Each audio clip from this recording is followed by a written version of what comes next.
ඉස්සර කාලෙක සිදුණු අපූරු පුවතක් පිළිබඳ ගෙනහැර පෑමට අපි සූදානම් වෙනවා.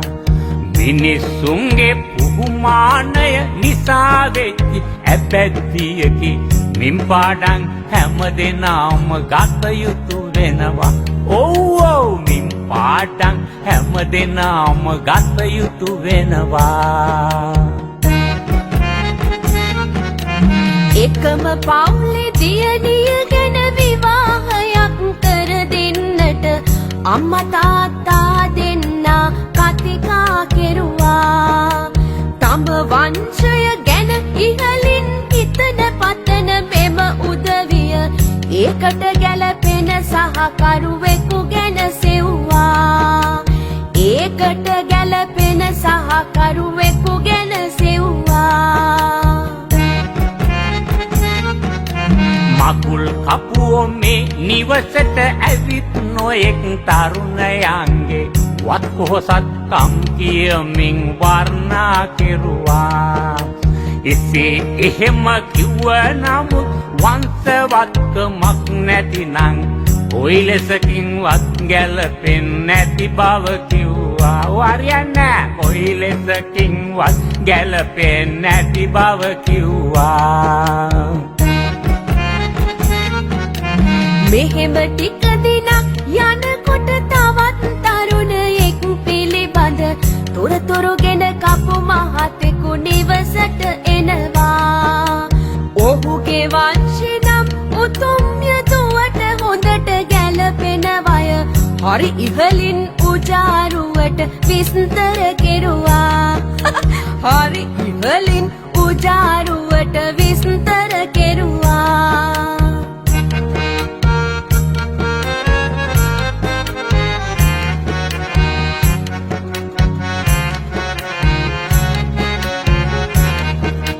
දෙමව්පියන් සතුටු වෙලා ඒ තරුණයා ගැන සොයලා අමවන්තෙට ගැලපෙන බව හොඳයයි කිව්වා.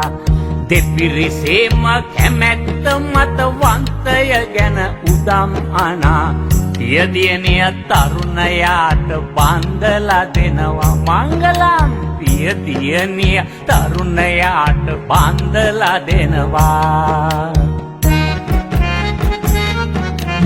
විවාහ වුණු මේ තරුණිය දෙමව්පියන්ගෙන් නැත්ව තම හිමිගේ නිවසට විත් ජීවත් වෙනවා.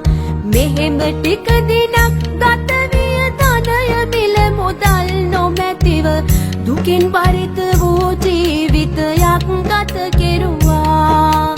දුකින් බරිත වූ ජීවිතයක් ගත කෙරුවා. වංශය නම් හරි ඉහළය වත්කම් එම නොමැති වුවත් අහිංසකව මේ තරුණිය කාල්ගත කෙරුවා. අගහිඟකම් වලින් පිරුණු නිතාගනේ පෝදාට ආර නැතුව කුසගින්නේ කාලය ගෙව්වා. අනේ පව් ආර නැතුව කුසගින්නේ කාලය ගෙව්වා. කාලය ගත වී යන විට දෙමව්පියන් තම දියණිය දැක බලා ගන්නට හිතලා නිවසට එනවා. සිය සැමියා බැහැර ගොස්ය මේ තරුණිය බඩගින්නය දෙමව්පියන් පිළි අරගෙන මෙලෙසට සිතුවා. දෙමව්පියන් පිළි අරගෙන මෙලෙසට සිතුවා.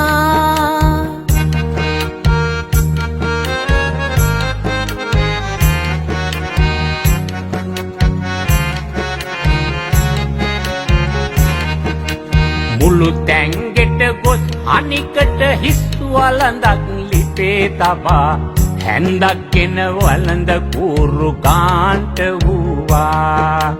දියණියගේ පමාව ගැන විගස බැලුව දෙමව්පියන් මුළු තැන්ගෙට එබී බලා පිස්සුද ඇහුවා. මොනවද කරන්නේ? මුළු තැන්ගෙට එබී බලා පිස්සුද ඇහුවා.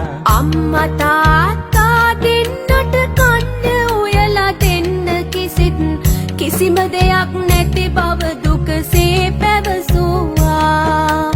කන්න බොන්න නොමැති වුවත් බැලුවේ වංශය විතරයි. එනිසා අනේ මම වංශේ කබල් ගානවා. දැන් ඉතින් මොනවා කරන්නද හොම්ම කබල් ගාපන්.